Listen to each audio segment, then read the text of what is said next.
क्या आपने कभी सोचा है कि हम जिस शरीर को अपना सब कुछ मानते हैं वो वास्तव में हम हैं भी या नहीं।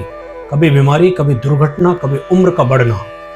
ये शरीर बदलता रहता है, टूटता रहता है, खत्म हो जाता है, लेकिन इसके भीतर कुछ ऐसा है जो कभी नहीं मरता।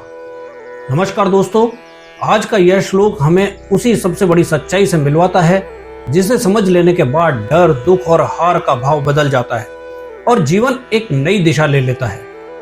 भगवान श्री कृष्ण अर्जुन से कहते हैं, अंतवंत इमे देहा नित्योस्योक्ता शरीरिणः अनाशिनो अप्रमेयस्य तस्मात् युद्धस्व भारत।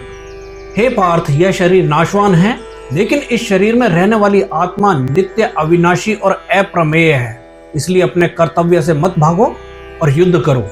आज हम अपने शरीर के लिए कितना कुछ करते हैं, अच्छे कपड़े, अच्छा खाना, सुंदर दिखने की कोशिश, फिटनेस और भी बहुत कुछ। लेकिन सच्चाई क्या है? यह शरीर एक दिन बूढ़ा होगा, यह शरीर एक दिन कमजोर होगा और यह शरीर एक दिन समाप्त हो जाएगा। श्रीमद् भगवद गीता हमें झकझोर कर यह समझाती है कि जिस चीज का अंत निश्चित है उससे इतना डर क्यों।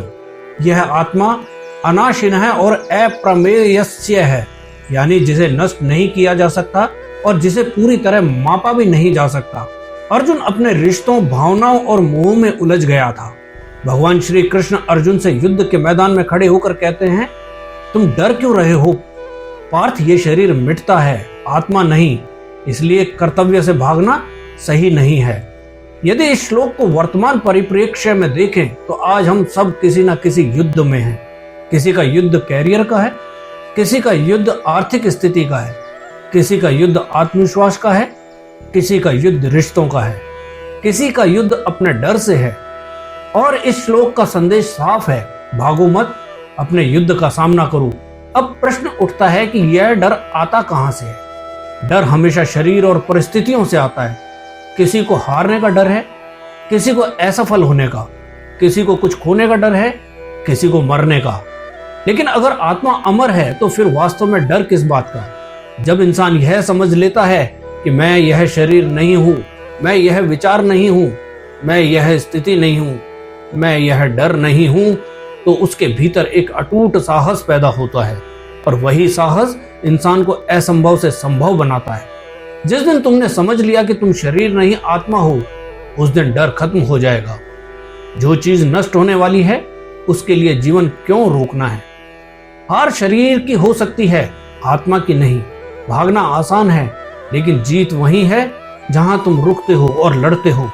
वर्तमान समय में यह श्लोक और भी महत्वपूर्ण हो जाता है, क्योंकि हम हर छोटी बात से टूट जाते हैं। एक रिजेक्शन, एक फेलियर, एक लॉस, एक क्रिटिसिज्म। लेकिन अगर हम समझ लें कि यह सब केवल स्थिति है, सत्य नहीं, तो हमारा जीवन पूरी तरह बदल सकता है। यह श्लोक हमें एक गहरी सच्चाई सिखाता है, शरीर नाशवान है, आत्मा अमर है और कर्तव्य से भागना जीवन का समाधान नहीं है। इसलिए श्री कृष्ण कहते हैं, तस्मात् युद्धस्व भारत, यानी हे अर्जुन, उठो और अपने कर्तव्य का पालन करो। अगर यह संदेश आपके दिल तक पहुंचाए तो याद रखिए, आप कमजोर नहीं हैं, आप केवल भूल गए हैं कि आप कौन हैं। अपने भीतर की शक्ति को पहचानिए और अपने जीवन के युद्ध को जीतिए। और वीडियो को लाइक व शेयर करना और चैनल को सब्सक्राइब करना ना भूलें। जय श्री कृष्ण।